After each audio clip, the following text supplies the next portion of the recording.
शिल प्रभुपाद की जय, गुरु गौरांग की जय। तो कल के सत्र में हमने सुना था शिल प्रभुपाद जी को उनके शिष्य जब कैनवस जूते भेंट करते हैं तो वे जूते प्रभुपाद जी को पूरे नहीं आते, ठीक से नहीं आते। उन जूतों का माप बड़ा था, प्रभुपाद जी का पांव छोटा था। तो प्रभुपाद जी ने शुद्ध कीर्ति प्रभु को कहा कि मैं आपको जूते देना चाहता हूं, मुझे वे जूते पूरे नहीं आते, तो आप चाहो तो इन जूतों का प्रयोग कर सकते हो। ये सुनकर शुद्ध कीर्ति प्रभु कहते हैं मैं अपने गुरु महाराज के जूते कैसे पहन सकता हूं, ये तो अपराध हो जाएगा। श्री प्रभुपाद ने धीरे से उत्तर दिया, यदि मैं चाहता हूं तो तुम कर सकते हो, तो ये ठीक है, ये कोई अपराध नहीं माना जाएगा। शुद्ध कीर्ति प्रभु प्रसन्न होकर वे जूते ग्रहण करते हैं और एकांत स्थान में उसको पहनने का प्रयास करते हैं, लेकिन उनको भी वे जूते नहीं आ पाते। और प्रभुपाद जी ने कुछ जुराबे भी दी थी, ठंडी का समय है तो जुराबे भी ले लो। और वे जुराबे शुद्ध कीर्ति प्रभु अपने गुरु भाइयों को भी दे दिए। पहले तो गुरु भाई लेने को तैयार नहीं थे, वह सोच रहे थे शास्त्र के खिलाफ है, लेकिन जब शुद्ध कीर्ति प्रभु ने बताया प्रभुपाद जी की इच्छा, तो उन्होंने तुरंत ले लिया और जुराबों को पहन लिया। तो प्रभुपाद जी प्रत्येक वस्तु को श्री कृष्ण की सेवा में प्रयुक्त करते थे और दूसरों को भी ये सिखाते थे कि इन वस्तुओं का उपयोगिता किस सिद्धांत से होना चाहिए। उनके पद चिन्हों पर चलते हुए शुद्ध कीर्ति प्रभु कहते हैं मैं उनका अनुसरण कर रहा हूं कि मैं सच्चाई पर पहुंचूं, कि मुझे जूते नहीं आते।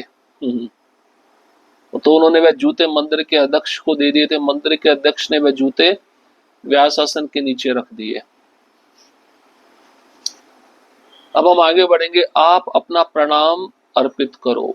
2 मार्च 1975, इस्कॉन, अटलांटा, जॉर्जिया। प्रातःकालीन मालिश। प्रत्येक प्रातः लगभग 11 बजे श्री प्रभुपाद लगभग 1.5 घंटे तक मालिश करवाते। मालिश कराने के समय का कोई कड़ा नियम नहीं था। कभी कभी मालिश के समय श्री प्रभुपाद का सचिव उनके पत्र पढ़कर सुनाता तथा उनके उत्तर का शुद्ध लेखन भी करता। श्री प्रभुपाद के प्रातःकालीन अनुवाद कार्य के विषय में कुछ पूछताछ करने के लिए उनके संस्कृत संपादक आए। एक दिन जब मैं उनकी मालिश कर रहा था, उनके संस्कृत संपादक अनेक बार उनके कमरे में आए तथा गए। पहली बार जब वह उनके कमरे में प्रविष्ट हुए तो उन्होंने बड़ी सावधानी से उनको प्रणाम किया। अगली बार जब वह कमरे में आए तो उन्होंने शीघ्रता से क्षण भर के लिए भूमि पर अपना सिर स्पर्श किया तथा जल्दी से बैठ गए तथा प्रश्न पूछे। पुनः वे कमरे से बाहर गए। अगली बार जब वे कमरे में प्रविष्ट हुए तो उन्होंने केवल एक क्षण के लिए सिर का स्पर्श किया। जैसे वे बैठे, श्री प्रभुपाद ने उन्हें डांटते हुए कहा, ये क्या कुल्हाड़ी है, तुम प्रणाम करो, ये कुल्हाड़ी ठीक नहीं। जैसे वे कुल्हाड़ी शब्द बोले तो उन्होंने अपना दाहिना हाथ को ऊपर नीचे ऐसे किया, जैसे मानो कोई कुल्हाड़ी का प्रयोग करते हुए कह रहा है। ये घटना बहुत वर्ष पहले घटी थी। यह एक और दृष्टांत था कि श्री प्रभुपाद अपने शब्दों को कैसे चुनते हैं। प्रायः कुल्हाड़ी का प्रयोग पेड़ों तथा लताओं को काटने के लिए होता है। हमारी भक्ति लता बहुत सुकुमार है। अपने आध्यात्मिक गुरु की व्यक्तिगत सेवा करते समय अपने कुल्हाड़ी के समान झूठे अहंकार को घुमाकर हम सरलता से अपनी भक्ति लता को क्षतिग्रस्त कर सकते हैं। कृष्ण भावना भावित होने का अर्थ है कि हमें सभी समय अपने कार्यों के प्रति सचेत रहना चाहिए। हमें भक्ति में सुगम मार्ग अपनाने का प्रयास नहीं करना चाहिए। बहुत विशेष लीला है, यह हर एक शिष्य को अपने जीवन में उतारना चाहिए। शुद्ध कीर्ति प्रभु कहते हैं जब मैं मालिश कर रहा था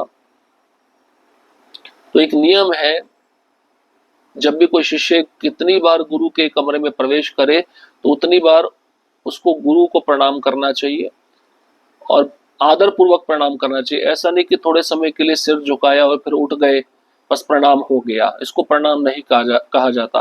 प्रणाम में स्तुति होनी चाहिए, गुणगान होना चाहिए। अब इस संस्कृत संपादक जो था अनेक बार प्रभुपाद जी के कमरे में आया गया। पहली बार जब वह आया तो उसने बड़ी सावधानी से प्रभुपाद जी को प्रणाम किया और चला गया। फिर अगली बार, दूसरी बार जब वह प्रभुपाद जी के कमरे में आया तो उसने जल्दी से थोड़े क्षण के लिए प्रणाम किया। अब पहले जैसा प्रणाम नहीं रहा, वह चेतना वो कॉन्शियस उस प्रणाम में नहीं थी। भूमि पर अपना सिर क्षण भर के लिए स्पर्श किया और जल्दी से बैठ गया और प्रश्न पूछने लगा। ठीक है, अब तीसरी बार जब वह प्रणाम आया तो वो और भी अनकॉन्शियस हो चुका था। तो उसने केवल एक क्षण के लिए सिर को झुकाया और तुरंत बैठ गया। और जैसे ही बैठा प्रभुपाद ने डांटते हुए कहा, ये क्या कुल्हाड़ी है। कुल्हाड़ी शब्द प्रभुपाद जी क्यों प्रयोग किए? कुल्हाड़ी जब धारदार होती है तो वृक्ष को काट देती है। ऐसी हमें भक्ति रूपी लता गुरु से प्राप्त हुई है। अगर हम नियमों को ठीक से नहीं करेंगे तो हम वो कुल्हाड़ी हमारी भक्ति लता को भी काट देगी। तो प्रभुपाद जी ने कहा, तुम प्रणाम करो, ये कुल्हाड़ी ठीक नहीं, ठीक से प्रणाम करो, वहां पे कॉन्शियस होकर प्रणाम करो। तुम्हारी चेतना वहां पे होनी चाहिए कि मैं गुरु को प्रणाम कर रहा हूं या साधु को प्रणाम कर रहा हूं। ये तो कुल्हाड़ी करने जैसा प्रणाम हो गया। तो प्रभुपाद जी जैसे कुल्हाड़ी शब्द बोले तो उन्होंने अपना दाहिना हाथ को ऊपर नीचे ऐसे किया। तो कुल्हाड़ी बार बार एक जगह पे लगती है तो वृक्ष को काट देती है। ऐसे ही अगर हम नीति नियमों में सचेत नहीं रहेंगे तो यही अपराध बन जाएंगे और अपराध हमारी भक्ति रूपी लता को काट देंगे। तुम प्रणाम ऐसे करो जैसे कोई कुल्हाड़ी चला रहा हो। ये घटना बहुत पहले घटी थी। दृष्टांत भी है कि श्री प्रभुपाद अपने शब्दों को कैसे चुनते थे। कुल्हाड़ी का प्रयोग पेड़ों तथा लताओं को काटने के लिए होता है। हमारी भक्ति लता बहुत कोमल है, सुकुमार है। अपने आध्यात्मिक गुरु को व्यक्तिगत सेवा करते समय हमें अपने कुल्हाड़ी के समान झूठे अहंकार को घुमाकर सरलता से अपनी भक्ति लता को क्षतिग्रस्त हम कर सकते हैं। अगर हम नियमों के प्रति सचेत नहीं हैं, कॉन्शियस नहीं हैं, भगवान को देखते प्रणाम नहीं करते, प्रणाम करते तुरंत उठ जाते हैं, कोई स्तुति नहीं करते, गान नहीं करते, तो मतलब हम अपनी भक्ति लता पे कुल्हाड़ी का प्रयोग कर रहे हैं। और कुल्हाड़ी क्या है? झूठा अहंकार है। इसको घुमाकर सरलता से हम अपनी भक्ति लता को नष्ट कर सकते हैं। तो कृष्ण भावना भावित होने का अर्थ है कि हमें सभी समय अपनी सेवाओं के प्रति कॉन्शियस रहना चाहिए, सचेत रहना चाहिए कि मैं कृष्ण के लिए कार्य कर रहा हूं। ये कोई साधारण कार्य नहीं है। मैं गुरु के लिए कर रहा हूं, ये कोई साधारण कार्य नहीं है। हमें भक्ति में सुगम मार्ग अपनाने का कोई प्रयास नहीं करना चाहिए। भक्ति में कोई शॉर्टकट नहीं चलता। छोटा मंत्र दे दो, छोटी सेवा दे दो, कोई छोटा रास्ता है भगवत धाम जाने का क्या? नहीं। उस विधि में जितना संघर्ष है, जितना कठिनाई है, जितना परिश्रम है, उतना ही साधक के लिए अच्छा है। क्योंकि हमें आदत लग गई है आसान वस्तु को प्राप्त करने की। उस आसान वस्तु को हम प्राप्त नहीं कर पाएंगे। उसके लिए कोई ना कोई हमें कीमत चुकानी पड़ती है। और जो परिश्रम करता है वही बड़ी से बड़ी वस्तु को प्राप्त कर पाता है। उस वस्तु को प्राप्त करने के लिए बहुत सारी कठिनाइयां भी आती है, उसके लिए सहन करना पड़ता है। इसलिए वह वस्तु साधारण नहीं। और वस्तु क्या है? कृष्ण है। कृष्ण साधारणतया नहीं प्राप्त होते, उनके लिए कुछ त्यागना पड़ता है, संघर्ष करना पड़ता है।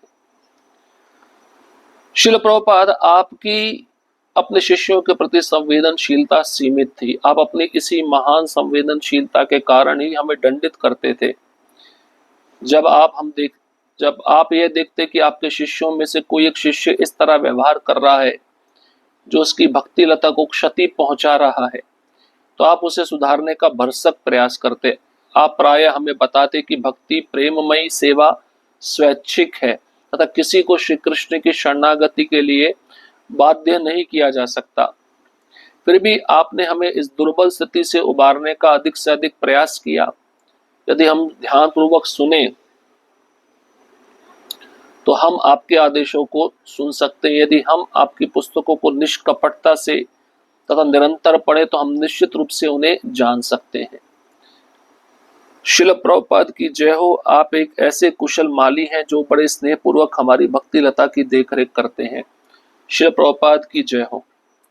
अब श्रुतकीर्ति बाबू कहते हैं, प्रभुपाद जी आप अपने शिष्यों के प्रति बहुत संवेदनशील हैं। हर एक गुरु का कर्तव्य है कि उसके शिष्य की भक्ति को बचा के रखा जाए, सुरक्षित रखा जाए। इसलिए श्रील प्रभुपाद जी की जो संवेदनशीलता है अपने शिष्यों के प्रति, वो कभी कभार उनको दंड भी देते थे, क्योंकि गुरु का कर्तव्य शिष्य को दंड देना। प्रभुपाद जी देखते थे कि उनके शिष्यों में से कोई एक शिष्य अगर गलत व्यवहार कर रहा है, अपने भक्ति के प्रति सचेत नहीं है, तो उससे उसकी भक्ति लता को क्षति पहुंच सकती है। तो प्रभुपाद जी उस शिष्य को सुधारने का भरसक प्रयत्न करते। और शुद्ध कीर्ति प्रभु कहते प्राय प्रभुपाद जी हमें बताते कि भक्ति प्रेममयी सेवा स्वैच्छिक है, ये स्फूर्ति अंदर से जागृत होनी चाहिए। किसी को श्री कृष्ण के प्रति समर्पित करने के लिए बाध्य नहीं किया जा सकता, जबरदस्ती नहीं की जा सकती। भक्ति स्वतंत्र है और भक्ति स्वैच्छिक है। व्यक्ति के अंदर इच्छा होनी चाहिए भक्ति करने की, तभी वो कर पाएगा, उसको जबरदस्ती नहीं किया जा सकता। फिर भी शुद्ध कीर्ति प्रभु कहते हैं मुझ जैसे दुर्बल, मुझ जैसे गलत व्यक्ति की स्थिति से मुझको उबारने के लिए आपने अधिक से अधिक प्रयास किया। यदि हम ध्यानपूर्वक आपके उपदेशों को सुनते हैं, आपके आदेशों को सुनते हैं, तो आपकी पुस्तकों को बिना कपटता से तथा निरंतर पढ़ते हैं, तो निश्चित रूप से आपके क्या आदेश हैं हम उसको समझ सकते हैं, जान सकते हैं। प्रभुपाद जी आप कुशल माली हैं, आप कुशल गार्डनर हैं, आपको अच्छे से पता है कि फूल को कैसे सुंदरता पूर्वक खिलाया जाए, कैसे एक बीज बोकर उसको सिंचित करके उसका बाड़ बनाकर घास फूस से उसकी रक्षा करके कैसे उसको बड़ा करके उसमें फल लगाकर कैसे उसको खिलाया जाए, ये आप जानते हैं, आप इसमें बहुत निपुण हैं। इसलिए आपने बड़े ही प्रेम पूर्वक हमारी भक्ति लता की देखरेख की है, प्रेम पूर्वक आपने हमारी भक्ति लता की रक्षा की है। इसलिए प्रभुपाद जी आपका सदैव जय जयकार हो, श्री प्रभुपाद की जय हो। इस प्रकार से शुद्ध कीर्ति प्रभु प्रभुपाद जी के चरणों में प्रार्थना कर रहे हैं। हरे कृष्णा कृष्ण कृष्ण हरे हरे, हरे राम राम राम हरे हरे। श्रील प्रभुपाद की जय, गुरु गौरांग की जय।